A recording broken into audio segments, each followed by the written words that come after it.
Hello, it's Simon Sutton George from Tenerife Property Group, and today we're in La Caleta. La Caleta's next door to Bahia del Duque, so kind of you've got very basically Los Cristianos, Las Americas, Tordeviscas, Playa Fania Bay, Bahia del Duque, and then La Caleta. La Caleta means little bay in Spanish, and really I think it's supposed to be called La Caleta de Adeje because it's the little bay of Adeje, which is just up there now. Right on the edge of La Caleta you've got the Adeje Golf as well.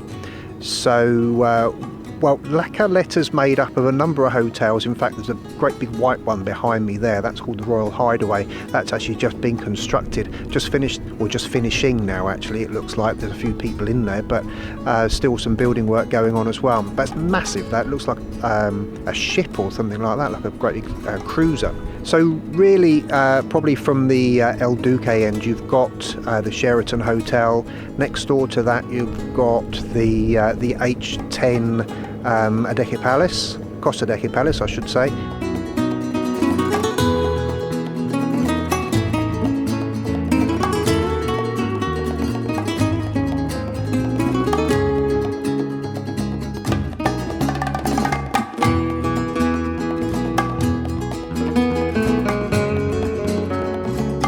Then coming in more into the Costa Adeje area, you've got some great restaurants, bars, cafes, lovely walks as well, and a couple of beach areas, although not exactly sandy beaches. You've got the beach right next door to the Costa Adeje, which is the Costa Adeje Palace, which is the one where the parasenders land, which is a sandy beach, volcanic rock sandy beach, so it's a black beach there.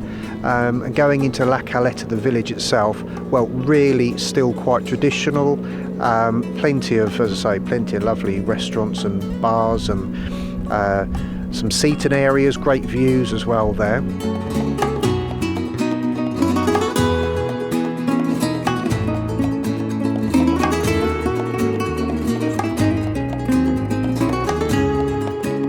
Probably the smallest church I've ever seen, although I don't think it's actually a church. I think it's more of just a place where they store perhaps the Virgin Mary or something. It's a statue of the Virgin Mary inside, and still holds some its lovely fishing village charm as well, because there are still loads and loads of houses that some of the original people haven't changed at all, like the Canarians. They haven't changed these properties at all over years. So there's still some of the original properties here that the Canarians are still living in, and they still got some original character as well. So it's again something else for La Caleta. So you've got these massive villas which are being constructed all the way around the Adeje golf course, and then the little original the fishermen's houses really down in La Caleta.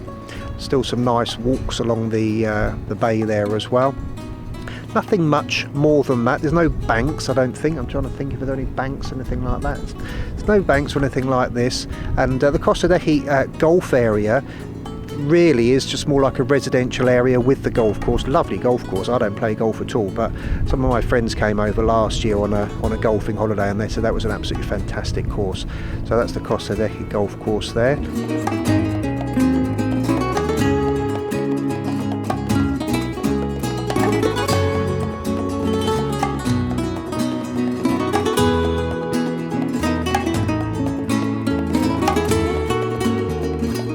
Just some really nice complexes. You've got the Oasis La Caleta, you've got Bahia La Caleta. There's some nice complexes there as well if you fancy living here or getting a holiday home.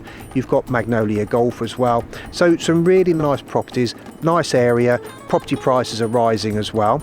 There's an area where I think that I've been told anyway that I think there's going to be a shopping centre built as well, so that would be a bit of a draw for people. So that's La Caleta all in all.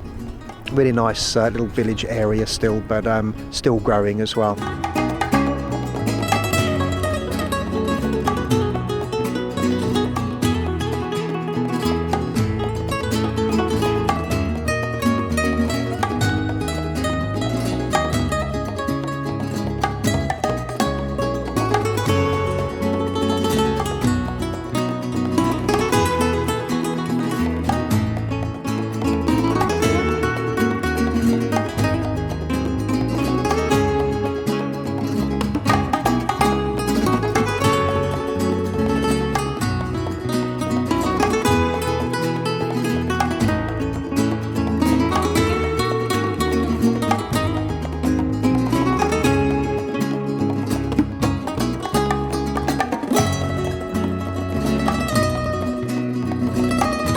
So if you're thinking about buying a property in La Caleta or maybe selling one, then give me a shout and see what I can do for you. It's Simon Sutton George at Tenerife Property Group.